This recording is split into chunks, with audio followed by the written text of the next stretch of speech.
तो अब इस हत्याकांड का बिल्डर कनेक्शन भी सामने आया। सूत्रों के हवाले से ये बड़ी जानकारी आपको बता रहे इस पूरे मामले पर। तो प्रयागराज से बड़ी खबर है, उमेश पाल हत्याकांड में चौंकाने वाला खुलासा हुआ है। अब इस हत्याकांड का बिल्डर कनेक्शन भी सामने आया है। तो हत्याकांड से पहले चर्चित बिल्डर के संपर्क में था गुड्डू मुस्लिम। सूत्रों के हवाले से जानकारी सामने आ रही है और बिल्डर से कई बार गुड्डू मुस्लिम की फोन पर बात भी हुई है। तो बिल्डर का प्रयागराज आना जाना भी था और उमेश की हत्या से पहले गुड्डू की लोकेशन लखनऊ में पाई गई है। तो उमेश पाल की हत्या के बाद गुड्डू अचानक लखनऊ से गोवा चला गया।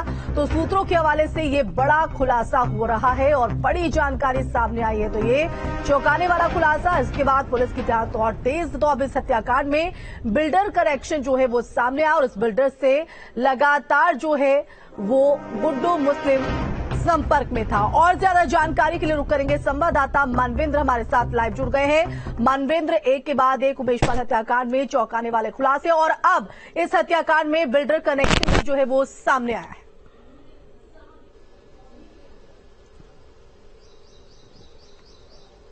जी बिल्कुल, लगातार तमाम तरह की जानकारियां सामने आ रही हैं। गुड्डू मुस्लिम का बिल्डर से कनेक्शन सामने आया है और जो बात होती है फाइनेंस की, पैसे उपलब्ध कराने की, तो जो बिल्डर्स और जो बिजनेसमैन होते हैं इन्हीं के पास ब्लैक मनी होती है, जो माफियाज होते हैं। तो कहीं ना कहीं किसी न किसी भूमिका में बिल्डर भी नजर आ रहा है और पुलिस को उम्मीद है कि जल्द ही उससे पूछताछ में और बिल्डर जो है उससे जब पूछताछ होगी तो और सारी चीजों का खुलासा होगा। तो जिस तरह से गुड्डू मुस्लिम है उसका अगर नेटवर्क की बात करें तो बहुत अतीक के बाद शायद ही गैंग के पास अतीक गैंग है उससे जुड़े किसी शख्स के पास इतना बड़ा नेटवर्क होगा जिस तरह से गुड्डू मुस्लिम ने खड़ा किया है।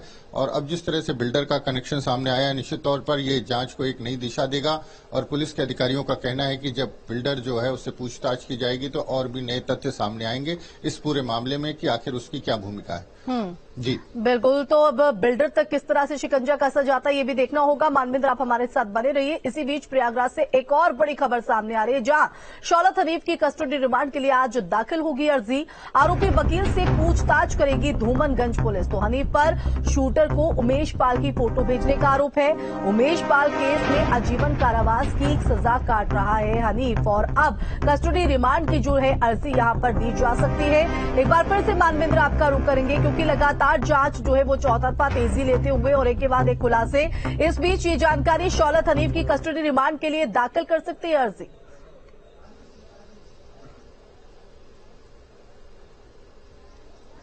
जी बिल्कुल, आज पुलिस की तरफ से कस्टडी रिमांड के लिए अर्जी दाखिल होगी और शनिवार को धूमनगंज थाने की जो पुलिस है जो उमेश पाल हत्याकांड की विवेचना कर रही है, वो उसके जो प्रभारी हैं, जांच के आईओ हैं, वो नैनी सेंट्रल जेल गए थे और वहां पर उन्होंने शौलत हनीफ से पूछताछ की थी। तो शौलत हनीफ ने काफी अहम खुलासे किए हैं, ऐसा विवेचक जो है उनका कहना है।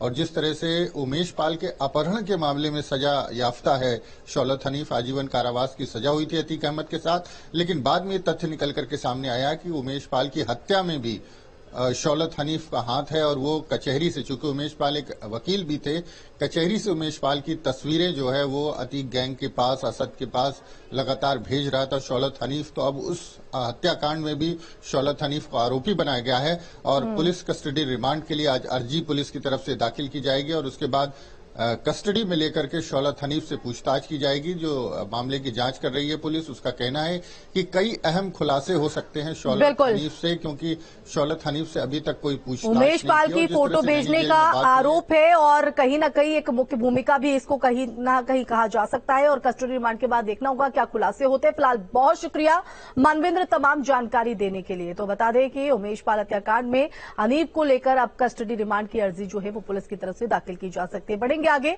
उमेश पाल हत्याकांड का आरोपी गुड्डू मुस्लिम अभी भी पुलिस की गिरफ्त से काफी दूर है। गुड्डू मुस्लिम लगातार अपने ठिकाने और हुलिया बदल रहा है। इस बार गुड्डू मुस्लिम की लोकेशन दक्षिण भारत में ट्रेस हुई है। उमेश पाल हत्याकांड की सीसीटीवी फुटेज में बम बरसाते दिखा गुड्डू मुस्लिम रहस्य बना हुआ है। घटना के 2 महीने बाद भी उसके असली नाम और पते पर संशय है। गुड्डू मूल रूप से प्रयागराज में शिव कुटी का रहने वाला है, लेकिन हाल में अफवाह उड़ा दी गई कि वो सुल्तानपुर में गोसाईगंज का मूल निवासी है। गुड्डू मुस्लिम के अलावा उसके कई और नाम सामने आए। सभी नाम हिंदू हैं, जैसे आयुष चौधरी, बबलू, संदीप और सुरेंद्र हैं। गुड्डू मुस्लिम 24 फरवरी से एसटीएफ के लिए चुनौती बना है। एसटीएफ के सूत्र कह रहे हैं कि गुड्डू मुस्लिम यूपी से निकल कर्नाटक के बाद ओडिशा, मध्य प्रदेश और छत्तीसगढ़ के बीच लगातार ठिकाने और वेशभूषा बदल रहा है। एसटीएफ की 2 टीम गुड्डू के पीछे लगी हैं। अधिकारी उसके पकड़े जाने की बात को नकार रहे हैं। उमेश पाल की हत्या के बाद गुड्डू मुस्लिम झांसी में कुछ दिन टिकने के बाद मेरठ की तरफ भाग गया, फिर वहां से दिल्ली चला गया। एसटीएफ का शिकंजा कसता देख दिल्ली और अजमेर में भटकने के बाद वो दक्षिण भारत की तरफ निकल गया। कुछ समय कर्नाटक में टिकने के बाद ओडिशा के बारगढ़ और पुरी में रहा।